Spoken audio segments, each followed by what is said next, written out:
पांडे जी के नाम से इन्होंने 86 लाख रुपया पेपर पर है, 86 लाख रुपए में इन्होंने फ्लैट खरीदा। तो कोई बड़ी बात नहीं है भाई, कोई भी फ्लैट खरीद सकता है। अब बड़ी बात क्या है ये समझिए, इन्होंने जो फ्लैट खरीदा इसका पैसा कहां से आया? इसका पैसा पहले तो ये जब फ्लैट का रजिस्ट्रेशन हुआ तो फ्लैट के विटनेस हैं हम लोग के माननीय सदस्य भारतीय जनता पार्टी के अध्यक्ष दिलीप जायसवाल जी। और वहां पर अब ये देखिए, ये चलाते हैं अवैध मेडिकल कॉलेज। और उस समय के स्वास्थ्य मंत्री मंगल पांडे जी जब फ्लैट खरीदते हैं तो उसके विटनेस है दिलीप जायसवाल फोटो के साथ। अभी आपको ये डॉक्यूमेंट जारी करेंगे। अब आप कहिएगा कि भैया दोस्त मित्र हैं, एक ही साथ एक ही पार्टी में है, विटनेस है, तो इसमें क्या गलत हो गया? कोई गलत नहीं है। अब ये समझिए कि 86 लाख रुपया आया कहां से? 86 लाख रुपया उसका एक बड़ा हिस्सा सीधा 30 लाख रुपया आया है।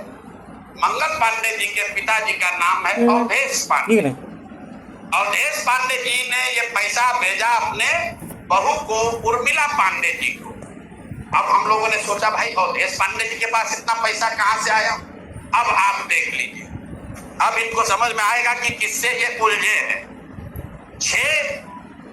6 तारीख को 6/9/2019 को 6/8/2019 को ये दिलीप जायसवाल का अकाउंट नंबर है। आरटीजीएस से दिलीप जायसवाल ने 25 लाख रुपया अपने अकाउंट से, ध्यान दीजिए, एलिगेशन नहीं है, ये बैंक का डॉक्यूमेंट है। आरटीजीएस नंबर नोट कर लीजिए। दिलीप जायसवाल ने अपने अकाउंट से 25 लाख रुपया अवधेश पांडे जी को दिया, जो मंगल पांडे जी के पिताजी। और अवधेश पांडे जी ने उस पैसे को आगे ट्रांसफर कर दिया उर्मिला पांडे जी को, जो मंगल पांडे जी की पत्नी है। और ये पैसा वहां से इन लोगों ने दिया फ्लैट खरीदने के लिए 86 लाख रुपया अलग अलग लोगों से लेकर। अब आप कहिएगा भैया अभी भी मंगल पांडे ये कह सकते हैं कि हमको फ्लैट खरीदना था, हमने दिलीप जायसवाल से उधार लिया। दोस्त मित्र है, साथ में राजनीति करते हैं। तो 2020 का मंगल पांडे का अब आप निकाल लीजिए एफिडेविट, जब चुनाव लड़े तो उसका एफिडेविट निकाल लीजिए। उसमें ये एक कॉलम है कि अगर आपने किसी से लोन लिया है, अनसिक्योर्ड लोन, अगर आपने दोस्त मित्र परिवार किसी से लिया है तो घोषित करना पड़ता है। तो 2020 के मंगल पांडे के एफिडेविट में ऐसी कोई घोषणा नहीं है कि उन्होंने अपने पिताजी से 25 लाख रुपया अपने पत्नी के नाम पर लोन लिया है। तो मेरा दिलीप जायसवाल जी से पहला सवाल है कि अरे भाई, आपके सरकार में, आपके पार्टी में इतना भ्रष्टाचार है कि अपने में भी घूस ले रहे हो। ये मंगल पांडे के लिए हमने कहा ये आदमी कॉटन बैंडेज में भी पैसा लेते हैं, तो लोगों ने कहा ये आदमी को कैसा प्रूफ है? अनुमान लगाइए। डॉक्टरों से पैसा ले रहे हैं एक बात है, वेंडर से पैसा ले रहा है एक बात है। अरे अपने दल के नेता को भी नहीं छोड़ रहे, अपने दल के नेता दिलीप जायसवाल से पैसा लिए हैं, हेल्थ मंत्री, हेल्थ मिनिस्टर रहते हुए। और बजाबता हिम्मत देखिए, बैंक से लिया।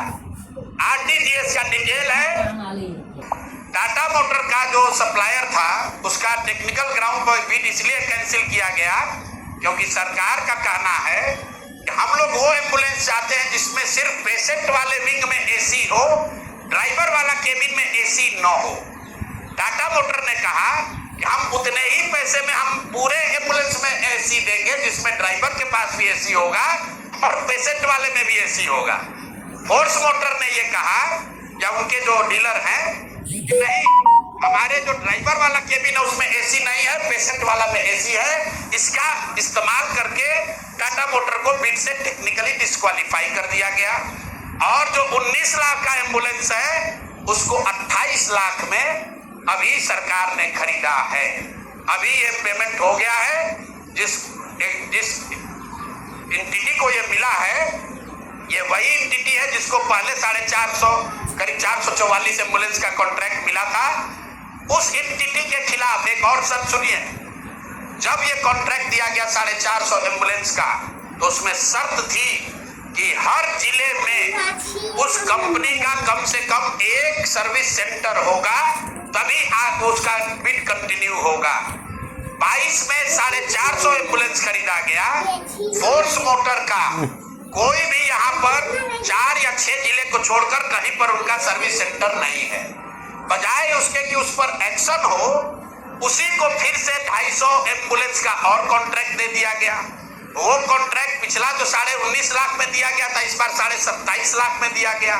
और बात सुनिए, यही टाइप सी का एम्बुलेंस उड़ीसा में खरीदा गया 16 लाख में, अभी 2 महीना पहले। टाइप बी का एम्बुलेंस अभी यूपी सरकार ने खरीदा है 2500 एम्बुलेंस 12 लाख में। और बिहार के हम लोग के यानी मंत्री लोग हैं, ये वही एम्बुलेंस खरीद रहा है 27.5 लाख में। तो अब मंगल पांडे बता दे, और अभी आजकल हम नए मुख्य सचिव जो बनने जा रहे हैं, क्या नाम है उनका, प्रत्यय अमृत, वो भी स्वास्थ्य के ही शायद प्रिंसिपल सेक्रेटरी हैं।